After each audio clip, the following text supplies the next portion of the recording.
आज मैं एक ट्रिक बताती हूँ टॉक्सिक लोगों को परेशान करने की। जैसे वो हमारे दिमाग में 100 थॉट्स चलवाते हैं ना एक लाइन बोल के, तो हम क्या ऐसा करें, क्योंकि कभी कभी हमें बदला लेने का तो बहुत मन होता है उन लोगों से कि भाई बदला लें, इन्हें परेशान करें।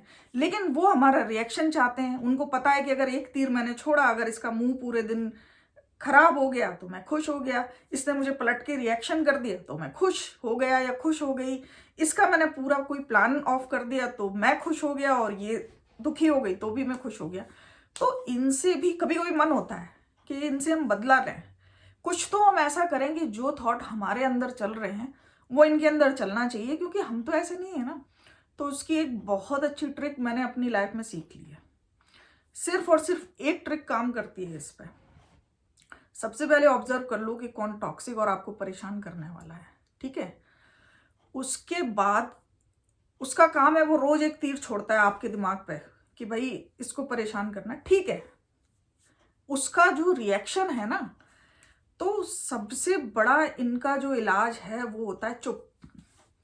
चुप का मतलब ये नहीं कि आप डर गए हो या आपने या आप कुछ कह नहीं रहे हो तो आप उनको बढ़ावा दे रहे हो। देखो चुप क्या होता है, मैं एक बड़े उससे बताती हूँ, एक एग्जाम्पल से बताती हूँ। कि जैसे मैंने कहा कि आप बहुत खराब हो, तुम बहुत खराब हो, तुम ऐसी हो, तुम जो भी कुछ है। अब इसके बदले मुझे कई सारे रिएक्शन चाहिए कि मैं तो ऐसी नहीं हूं, तुम ही खराब हो, तुम ही ऐसी हो, तुम ही ऐसा सोचती हो। इतने में वो बंदा खुश कि इसका मूड खराब कर दिया।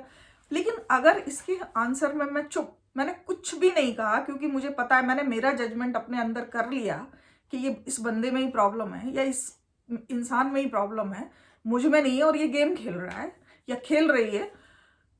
तो मैं चुप हो गई, मैंने कुछ भी रिएक्शन नहीं किया। ना तो उसको ये पता कि मुझे अच्छा लगा, या तो ना तो उसको ये पता बुरा लगा। अब इस चुप से क्या होगा कि जो घंटा हम अपने दिमाग में बजा रहे थे ना, वो इन टॉक्सिक लोगों के दिमाग में घंटा बजने लगेगा। क्योंकि अब ये अपने हिसाब से उसका कैलकुलेशन निकालेंगे। उसने जवाब क्यों नहीं दिया, क्या उसको बुरा लगा, या अब उस पर असर होना खत्म हो गया, या अभी भी वो खुश है, मतलब क्या है। तो जैसे हम एक घंटे की या एक तीर के 100 तीर बनाते हैं ना, ये 1000 तीर बनाते हैं अपने अंदर बैठे बैठे, और इनका पूरा दिन खराब हो जाएगा। अगर तो ये चुप इसलिए नहीं है कि आपने उनको बढ़ावा देना है। ये चुप, एक तो आपकी शांति क्रिएट हो गई, आपने रिएक्शन नहीं किया, और दूसरी बात उनके दिमाग में 100 तीर छोड़ दो कि वो पूरी जिंदगी भर इसका आंसर ही ना निकाल पाए कि क्या हुआ, क्यों मुझे जवाब नहीं दिया। चुप रहने का, क्योंकि चुप रहने का तो कोई भी चीज, कोई आंसर नहीं है। चुप रहने का तो हर इंसान आंसर अपने मन में ही निकालता रहता है। तो ये टॉक्सिक लोग 1000 आंसर निकालते निकालते ही मर जाएंगे। तो ये एक बहुत ही अच्छी चीज है जो इनके साथ काम करती है। लेकिन साथ साथ ये भी है कि ऐसा ना हो हम चुप हो जाएं लेकिन हमारा दिमाग बचता रहे, राइट। हमारा दिमाग एक को 100 बनाता रहे, वो भी नहीं करना है। मतलब दोनों ही एंड पे, ना तो मुंह से हमें बोलना है, ना हमें अपने माइंड में बोलना है। सबसे पहले तो क्या हम अपने माइंड को काम कर लें ना। उसमें थॉट्स, हर कोई भी कचरा डाल नहीं सकता। हम किसी को कह सकते हैं कि कोई भी कचरा डाल जाए कि हम उसे एक्सेप्ट करते, तो दूसरों को कचरा क्यों डालना है। किसी ने कुछ कहा उसे क्यों मानना है, और उसके बाद उसकी खाद क्यों बनाते रहना अपने दिमाग में। तो बस चुप, एक चुप।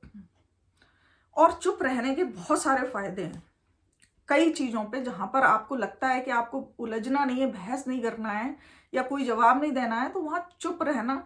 क्योंकि अगर दूसरे से बदला लेना है तो बस चुप होगी। उसको उसको अपने आंसर अपने मन में लगाने दो, उसके आज के पूरे प्रोग्राम खराब होने दो, उसको रात में सोचने दो कि क्या बात है, क्यों आंसर नहीं मिला। और चुप रहने से आपका पीस कुछ ही दिनों में बढ़ जाएगा। तो ये एक कमजोरी की बात नहीं है, ये एक ताकत क्रिएट करने वाली बात है। क्योंकि ये भी ना बहुत आसान नहीं होता है हमारे लिए। कोई भी चीज बहुत ऐसे आसान नहीं होती कि भाई चुप रहना ही इस दुनिया में सबसे बड़ी चीज है, और चुप रहना ही सबसे बड़ी जीत है इस दुनिया में। कोई भी किसी का रिएक्शन करना तो एक ऑटोमेटेड रिस्पॉन्स है, लेकिन आप चुप हो जाओ और जान के कि आज मैं इसको परेशान करूंगा बिना इसको जवाब दिए, तो वो एक बहुत बड़ी जीत है। और उसमें ये मत मानो कि आप कमजोर साबित हो गए, उसमें ये मानो कि आपने उससे बदला ले लिया। और ये प्रैक्टिस अगर 1 महीने आप किसी भी टॉक्सिक पे कर दो, तो आधा तो वो वैसे ही हार गया। उसको गेम खेलने के लिए दूसरे बंदे ढूंढने पड़ेंगे, क्योंकि अब उसका गेम आपके ऊपर चल नहीं रहा है, रिएक्शन मिल नहीं रहा है, और उसका माइंड दर्द कर रहा है कि भाई हो क्या गया। और वो अपने जैसा गंदा आपको नहीं बना पा रहा है, क्योंकि वो चाहता था कि मेरे में बदबू निकल रही है, मैं पूरी जिंदगी बदबू उड़ाता रहा, तो मैं भी अपना एक बच्चा तैयार कर दूं ये बदबू उड़ाने के लिए दिमाग से। तो वो भी उस पर काम नहीं कर रहा है। तो इन लोगों का जो इस कड़ी को ब्रेक करने का और उनसे बदला लेने का ना, मुझे तो बस एक ही ये सॉल्यूशन मिला, चुप, कुछ मत बोलो, कोई रिएक्शन नहीं, कोई जवाब नहीं, अपना जजमेंट कर लो। अगर तुम्हारे कहने से हम बुरे नहीं हो जाएंगे, तुम्हारे कहने से हम अच्छे नहीं हो जाएंगे, हम जो हैं वो हैं, और हमें अपनी अच्छाई पे काम करना है, हमको किसी जैसा बुरा और अच्छा नहीं होना है।